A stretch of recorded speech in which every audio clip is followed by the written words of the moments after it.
En el nombre del Padre, y del Hijo, y del Espíritu Santo. Amén. Padre nuestro que estás en el cielo, santificado sea tu nombre. Venga a nosotros tu reino. Hágase tu voluntad en la tierra como en el cielo. Danos hoy nuestro pan de cada día. Perdona nuestras ofensas, como también nosotros perdonamos a los que nos ofenden. No nos dejes caer en la tentación y líbranos del mal. Amén. Dios te salve María, llena eres de gracia, el Señor es contigo. Bendita tú eres entre todas las mujeres, y bendito es el fruto de tu vientre Jesús. Santa María, Madre de Dios, ruega por nosotros pecadores, ahora y en la hora de nuestra muerte. Amén. Gloria al Padre, y al Hijo, y al Espíritu Santo, como era en el principio, ahora y siempre, por los siglos de los siglos. Amén.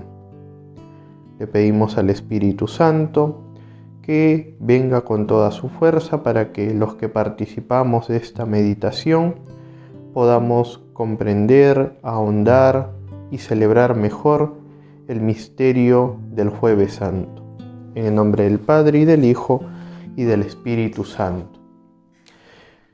Pues antes de empezar, queridos amigos, debo decir que el video, al ser editado, el video anterior se cortó en el final. Entonces quisiera empezar diciendo lo que estaba previsto que yo diga al final, que es que vivamos estos días con intensidad, que los vivamos bien, que los vivamos con la realidad, ¿no? Si ustedes han participado de la misa de esta parroquia, yo comentaba en la homilía de la misa de ayer, miércoles santo, pues cómo tuve esa experiencia al tener que trasladar una imagen de Cristo que está sostenido en la columna en el momento de ser flagelado. Y tanto una persona y yo después, pues como que tuvimos la impresión que la sangre estaba fresca, ¿no? Y decía en la homilía que a mí en lo personal lo que me dice ese detalle es que la pasión se sigue dando, ¿no? Sigue siendo real, es una gracia finalmente. Entonces vivámoslo así, ¿no? Con realidad, con intensidad, con fervor, con ganas, con entusiasmo, ¿no? Y las circunstancias pues nos obligan a estar confinados, por lo tanto no estamos tan preocupados de las circunstancias externas, sino simplemente es dejarse llevar como si uno estuviera en avión en piloto automático, ¿no? El avión marcha solo. Pues bien, vamos a hablar hoy de lo que se celebra el Jueves Santo. Y yo quisiera detenerme en tres detalles que son bastante elocuentes, que además siempre se reflexionan y no está de más hacerlo una vez más. Entonces, hoy, en primer lugar, quisiera hablarles en estos primeros minutos del tema de la Eucaristía. Luego, en un segundo momento, no se puede separar de la Eucaristía hablar del sacerdocio, ambos sacramentos instituidos en la Última Cena. Y en la Última Cena hay un detalle que no se puede dejar pasar, que es el lavatorio de los pies.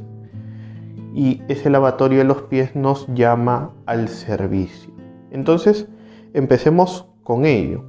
En primer lugar, yo quisiera usar las palabras, decirles las palabras que Jesús comenta antes de iniciar la institución de la Eucaristía en el Evangelio de San Lucas. Estamos en el capítulo 22, versículo 14 en adelante.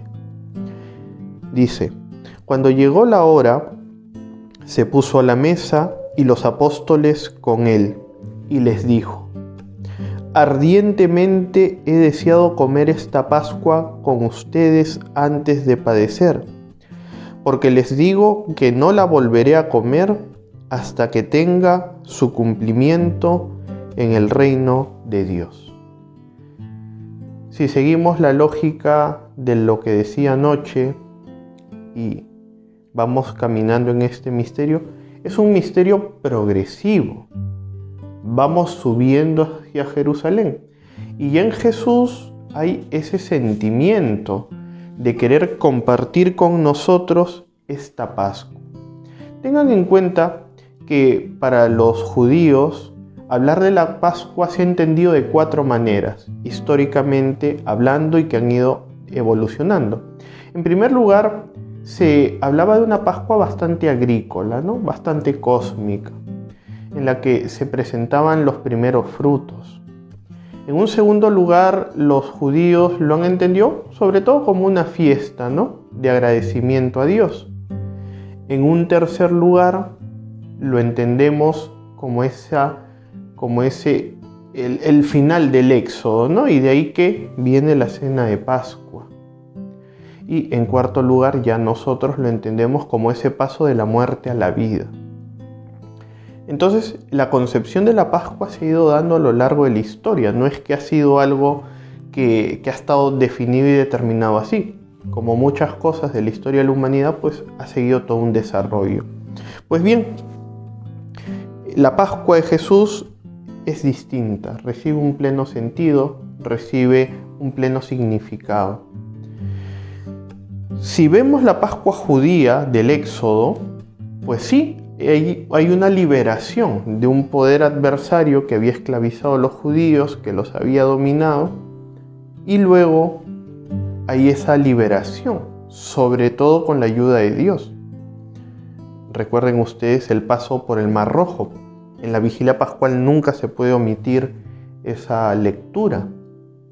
Hay 7 lecturas en la vigilia pascual, pero está señalado que la que nunca se puede dejar de leer es la del paso por el Mar Rojo. Porque es ese paso purificador. Purifica del poder del mal, ese poder opresor, y al pueblo escogido le da libertad. Pues bien, la Pascua de Jesús va en esa línea, pero es distinta porque recibe plenitud. De tal manera que la Pascua de Jesús es pasar del dominio, del poder del mal, del pecado, a la vida. No porque él haya pecado, sino porque él ha cargado sobre sí el pecado de los hombres. Y va a la cruz para liberarnos. Y aquí un paréntesis, de repente mañana vuelve a salir la idea, pero no quiero dejarla pasar ahora. Miren ustedes cuál es ese desagrado que siente Jesús por el pecado, que le hace sufrir. Es un sufrimiento moral. Un solo pecado a Jesús le hace sufrir. Y hay que tenerlo bien claro, porque a nosotros a veces hasta nos gusta pecar y no debería ser así.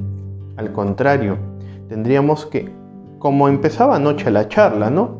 Tener los mismos sentimientos de Cristo. Y si a Cristo no le gusta, le desagrada, se siente raro cargando los pecados del mundo, también nosotros tenemos que pedir la gracia interior de que sintamos esa incomodidad por el pecado.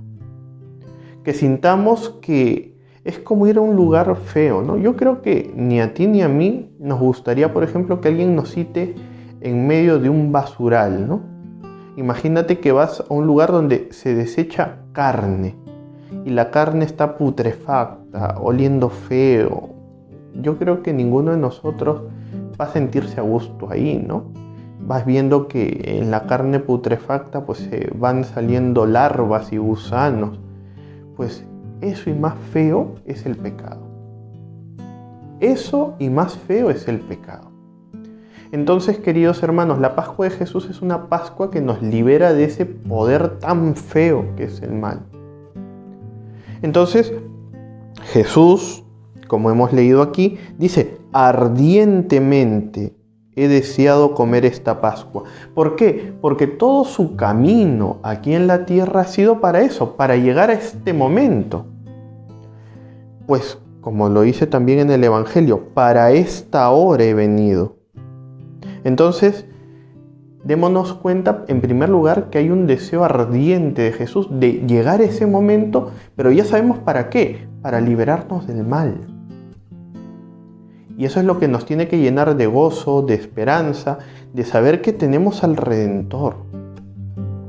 Y dice que no volverá a comer esta Pascua hasta que tenga su cumplimiento el reino de Dios.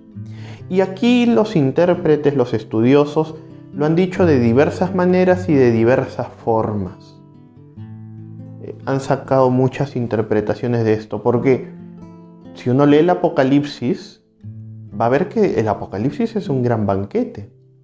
De hecho, algunos, graciosamente hablando, pues han dicho, ¿no?, que cuando uno vaya al cielo, pues se la va a pasar comiendo, ¿no? Porque todo lo que se muestra en el Apocalipsis es como un gran banquete. Y de ahí se deduce pues que la liturgia celestial es eso, un gran banquete, que ya lo adelantamos aquí cuando participamos de la Eucaristía. Entonces, Jesús, algunos interpretan que ya está cumpliendo esto, y otros están hablando de la segunda venida, que Él no volverá a comer la Pascua hasta la segunda venida. Y de ahí brota una interpretación en la línea esponsal. No se olviden que, bueno, y el que lo sabía, recuérdelo, y el que no lo sabía, le cuento. En el proceso nupcial de un judío, qué importante es conocer esto, porque si no leemos la Biblia y no entendemos nada, o muy poquito. En el proceso nupcial judío, lo último de las nupcias era un banquete. O sea, era un proceso larguísimo, empezando por un desposorio, en el que por largo tiempo ya estaban casados pero no vivían juntos. Y luego venía la semana de las nupcias, era un matrimonio que duraba una semana. Y dentro de ese proceso nupcial estaba incluido el que se le perdonaban los pecados a los cónyuges. Por eso había un día de ayuno. Y desde ahí empezaban una serie de privaciones que terminan precisamente en ese banquete. Por eso no parece raro que Jesús diga: yo he deseado ardientemente comer esta Pascua y que no la volverá a comer hasta que tenga el cumplimiento el reino de Dios. Entonces se completa esa visión nupcial. Jesús es el esposo y nosotros somos su esposa, la iglesia. Entonces hay ese deseo de unión de Jesús con los suyos. Luego, continuando con la escena, uno, si lee los evangelios sinópticos, encontrará pues desde los más escuetos hasta los más completos. Por ejemplo, vamos a ver que Mateo pone en el orden primero la institución de la Eucaristía y luego, primero habla del cuerpo y luego habla de la sangre. En cambio, en San Lucas primero habla de la sangre y después habla del cuerpo. Pues vamos a seguir con San Lucas. Luego dice que toma el cáliz, dio gracias y dijo: tómenlo y distribúyanlo entre ustedes, pues les digo que a partir de ahora no beberé del fruto de la vid hasta que venga el reino de Dios. Es la misma lógica que hemos explicado respecto de la Pascua.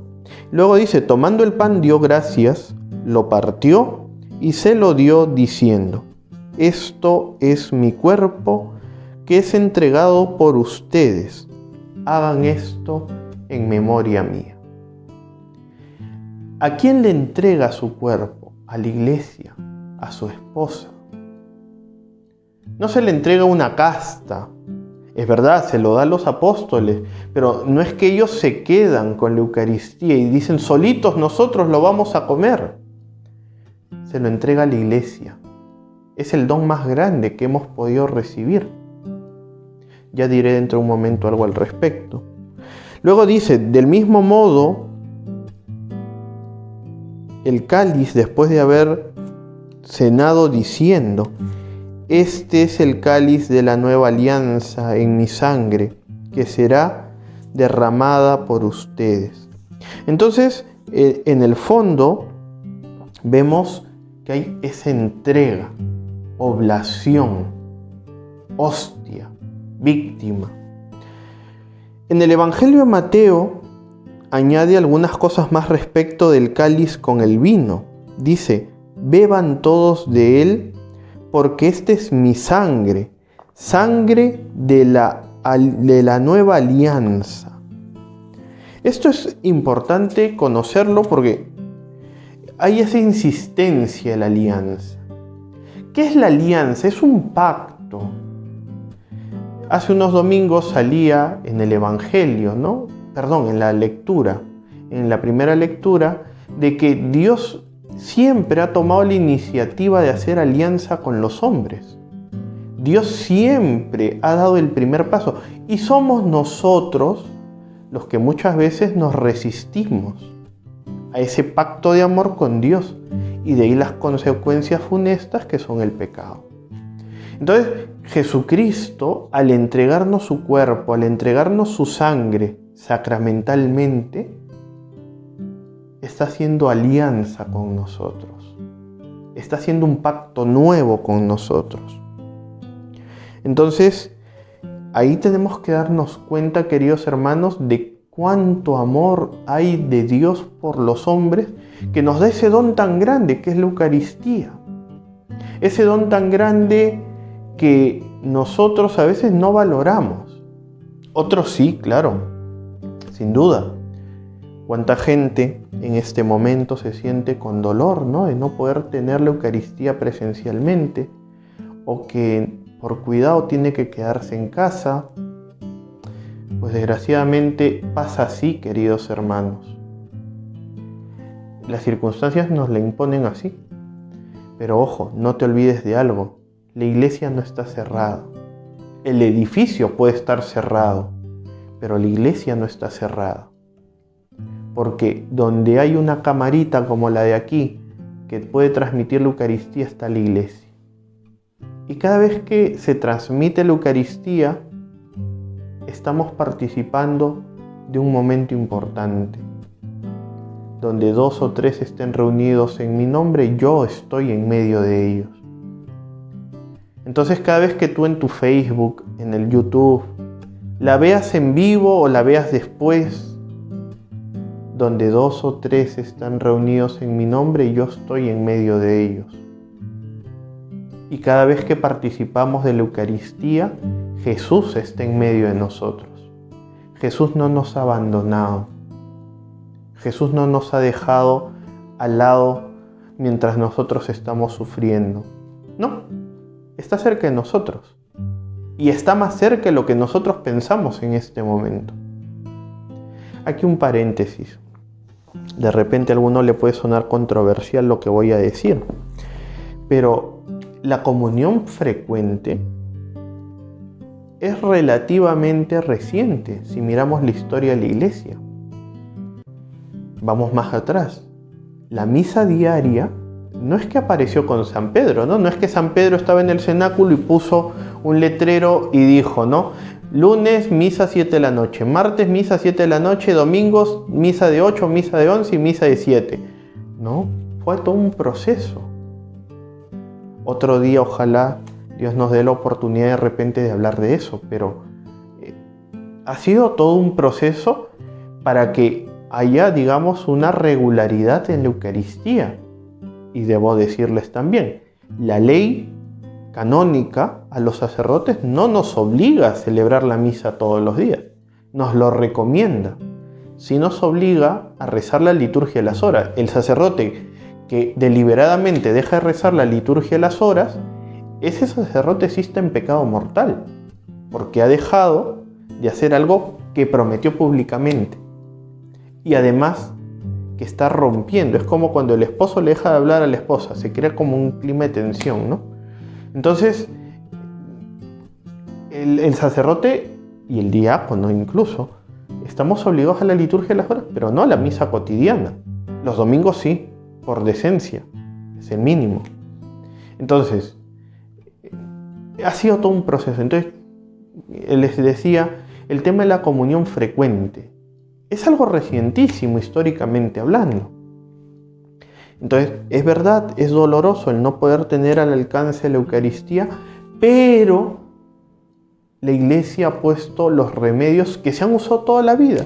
La comunión espiritual, por ejemplo. No me puedo confesar, pero estoy en pecado, el acto de contrición. Padre, pero es que no es lo mismo. Sí, lo sé que no es lo mismo. Sí, lo entiendo y me duele. Pero hay que echar mano de lo que la Iglesia ha usado por muchísimo tiempo. Por ejemplo, disculpen que me esté saliendo por las ramas, la confesión. Hoy, si tengo necesidad, voy donde un sacerdote, de repente tiene un horario, de repente quedo con él y me confieso. Antes no. En el primer momento de la Iglesia solamente podía reconciliarse una persona una vez en la vida. Una vez. Y de ahí surge el orden de los penitentes. Yo no sé si alguno de por aquí de los penitentes está viendo esta charla. Pero así surgen los penitentes. Y los penitentes iban por las calles con unos trajes largos y con una cruz caminando. Y formaron un orden. E iban en procesión. Y uno se daba cuenta que estaban haciendo penitencia pública. Entonces, queridos hermanos, las cosas se han ido dando en el tiempo. No es que aparecieron de la noche a la mañana y ¡ay, qué bonito! Y así fue siempre. No, Señor.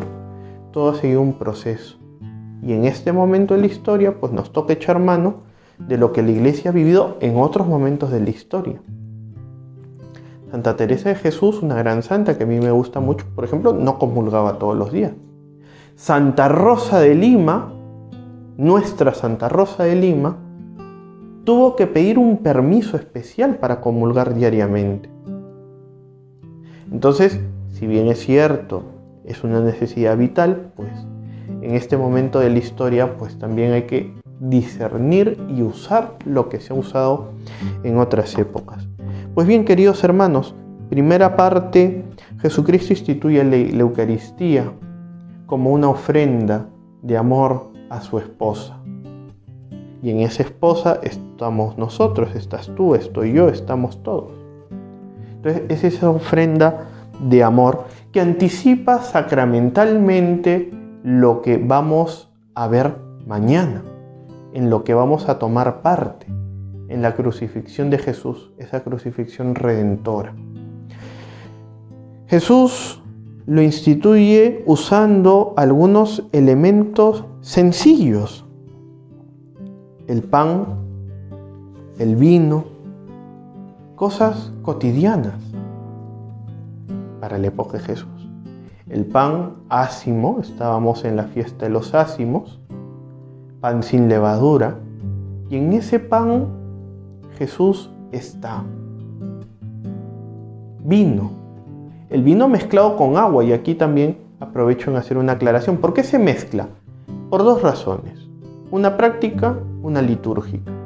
La práctica es porque para la época de Jesús el vino era más espeso, era como un jarabe.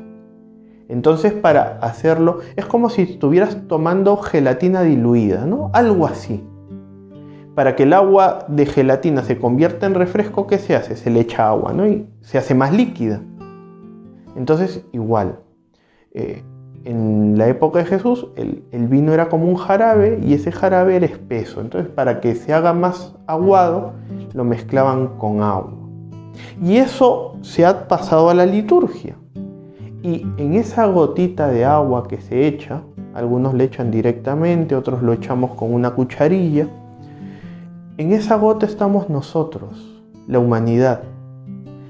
Y mezclado con esa inmensidad del vino, que la naturaleza humana se mezcle con esa naturaleza divina del Hijo del Hombre. Y ahí estamos. Y como dirá Jesús en el discurso del pan de vida, reiteradamente, Él es el pan del cielo. Yo soy el pan de vida. El que viene a mí no tendrá hambre, y el que cree en mí nunca tendrá sed. Yo soy el pan bajado del cielo. Yo soy el pan de vida. Sus padres comieron en el desierto maná y murieron. Este es el pan que baja del cielo, para que si alguien lo come no muera. Yo soy el pan vivo que ha bajado del cielo. Si alguno come este pan vivirá eternamente. y el pan que yo le daré es carne para la vida del mundo. En eso estamos, queridos hermanos. Jesús es ese pan de vida, es ese pan que da la vida eterna. No es un pan que nos lleva a la muerte.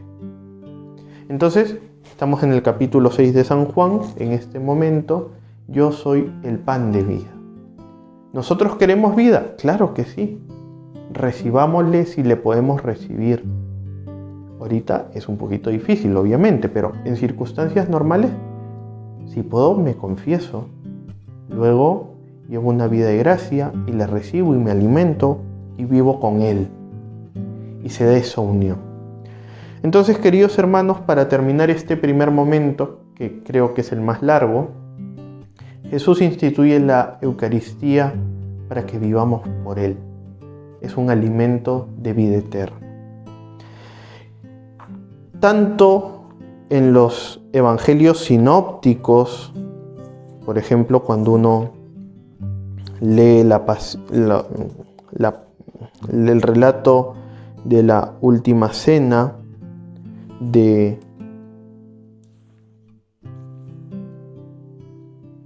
San Lucas, vamos a ver que hay una frase que nos tiene que llamar la atención. Dice: esto es mi cuerpo que es entregado por ustedes. Hagan esto en memoria mía. Y lo mismo dice lo mismo no dice. Vamos a quedarnos en San Lucas, ¿sí? Hagan esto en memoria mía. ¿A quién se lo pide? Pues se lo pide a la iglesia.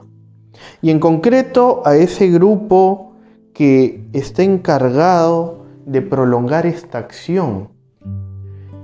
Lo instituye, en este gesto, instituye el sacerdocio. El sacerdocio es esa prolongación de la presencia de Cristo. El sacerdote no es un funcionario. El sacerdote no es un showman. El sacerdote no es un payaso. Hay que hacer una mirada de fe. Porque de repente alguno se queda en una visión superficial, ¿no? Me mira a mí y puede decir: el padre es así, el padre es así. Creo que el padre nunca me han tratado, pero el padre tiene este defecto, el padre tiene... Y a veces nos quedamos en esa visión superficial. Pero el sacerdocio de Cristo es esa prolongación de su presencia en medio de nosotros. Cuando uno lee la carta a los Hebreos, se nos muestra quién era ese sacerdote, Jesús. Hay unas palabras hermosas en el capítulo 7 de la carta a los Hebreos que dice: nos convenía en efecto que el sumo sacerdote fuera santo, inocente, inmaculado, separado de los pecadores y encumbrado por encima de los cielos. Y aquí viene lo que yo quiero resaltar. Jesucristo, que no tiene necesidad de ofrecer todos los días como aquellos sumos sacerdotes, primero unas víctimas por sus propios pecados y luego por los del pueblo, porque esto lo hizo de una vez para siempre cuando se ofreció por sí mismo. Los que participamos del sacerdocio de Cristo no estamos participando de una pantomima, no estamos participando de un teatro, estamos participando de esa eterna ofrenda de Jesús. Estamos participando de ese sacerdocio que no se acaba. No es ese sacerdocio que primero ofrece por uno mismo y luego por los demás. Es un grande sacerdocio. Jesucristo es sacerdote eterno según el rito de Melquisedec. Ese personaje que ofreció pan y vino precisamente. Entonces, hoy, queridos hermanos, también es una buena ocasión. Hagan esto en memoria mía. Y se lo encomienda a los apóstoles, y luego los apóstoles se lo encargan a sus sucesores, y los sucesores van estableciendo colaboradores, los presbíteros, los diáconos, y así se va prolongando esa misión de Cristo. cuando yo me ordené sacerdote, se suele hacer ahora unas estampitas de recuerdo, y cuando me ordené diácono puse como un lema, ¿no?, que lo tomé del Papa Benedicto XVI, en donde resaltaba la diaconía, el servicio. Y cuando me ordené sacerdote, me pareció oportuno usar una frase del Papa Francisco, que pronunció en alguna Eucaristía rodeado de sacerdotes. Y la frase dice así: vosotros continuaréis la misión santificadora de Cristo. Esa es la tarea del sacerdote. Y aquí, perdónenme, me voy a salir del lado espiritual, pero a veces uno mira al sacerdote y está esperando que haga lo que yo quiero, o lo que la sociedad o la cultura del momento quiere. Uno no es sacerdote por un constructo social, por una convención que define: el sacerdote tiene que hacer esto. No, el sacerdote tiene que ser reflejo de Cristo. Es verdad que soy pecador, que tengo mis defectos, de repente tengo mis manías. Sí, yo y de repente todos. Somos humanos. Pero tenemos que ir caminando hacia esa configuración con Cristo. Tenemos que ser... San José María Escrivá, un santo que también yo quiero mucho, decía: no solamente ser alter Christus, sino ser ipse Christus, es decir, el mismo Cristo. Y a ese nivel tenemos que llegar, queridos hermanos. Por eso hay que rezar mucho por la santificación de los sacerdotes. Hay que rezar mucho para que seamos transparencia de Cristo. Cada uno con sus características propias, eso es innegable. Cada uno es de una forma, tiene un tamaño, tiene un peso, tiene un color de piel, tiene una forma de hablar, unos más dulces, otros más directos, en fin. Pero que seamos transparencia de Cristo. A nosotros se nos ha encomendado esa tarea: hagan esto en memoria mía. Y por eso hoy, cuando celebremos la Cena del Señor, haz ese acto de fe. Dile al Señor: Señor, que te vea a ti cuando vea al sacerdote. Y de verdad que será una cosa distinta, porque la fe te va a hacer ver a Jesús. No al hombre, sino a Jesús. Y finalmente, ya para ir terminando, pues en la última cena, en el Evangelio de San Juan, se resalta un gesto. Juan no habla de la institución de la Eucaristía directamente. Nos pone la escena del lavatorio de los pies, el servicio. Las tres ideas están unidas: Eucaristía, sacerdocio y servicio.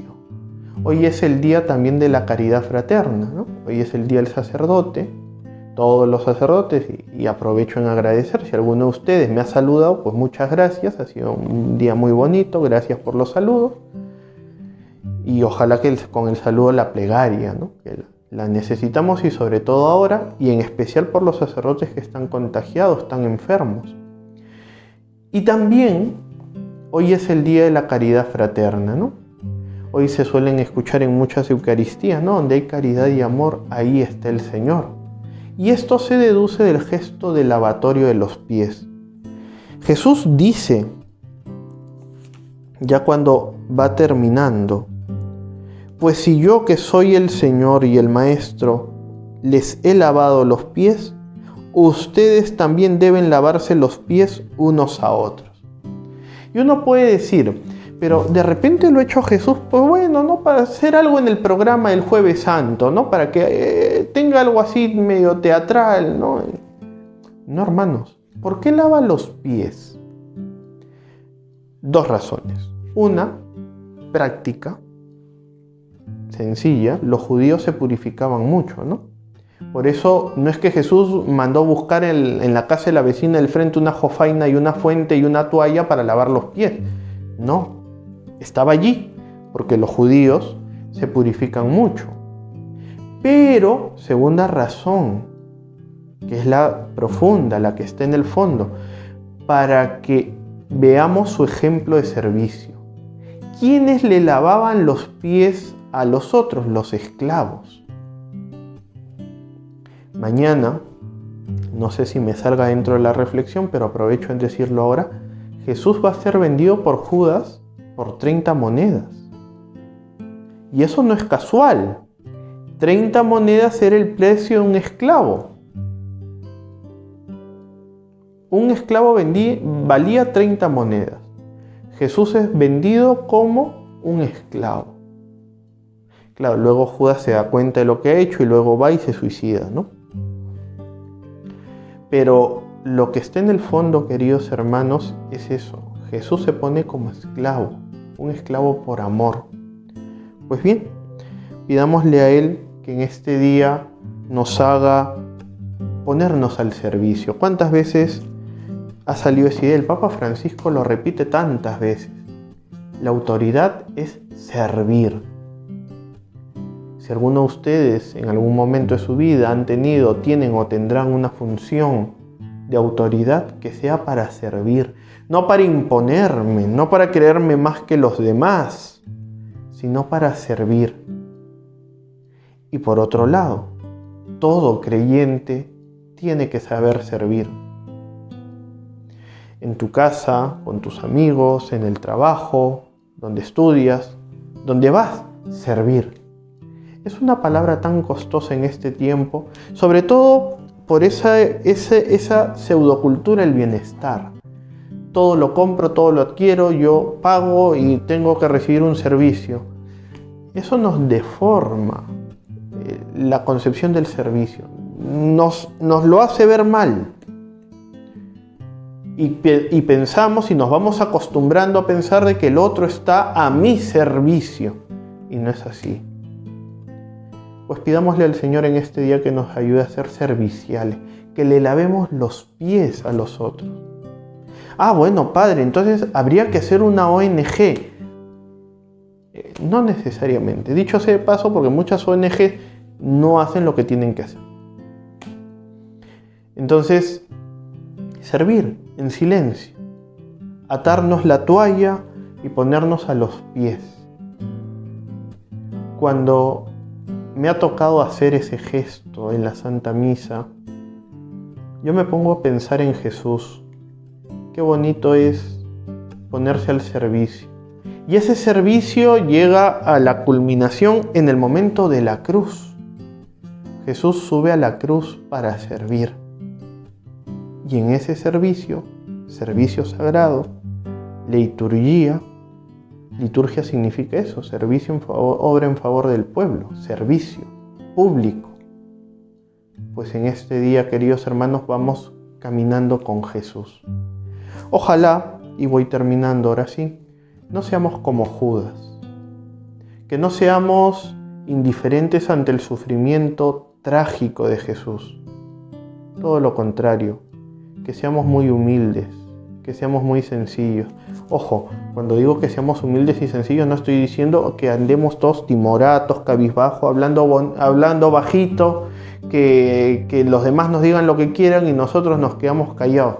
Eso no es humildad, eso es ser tonto. Perdonen que se los diga con claridad.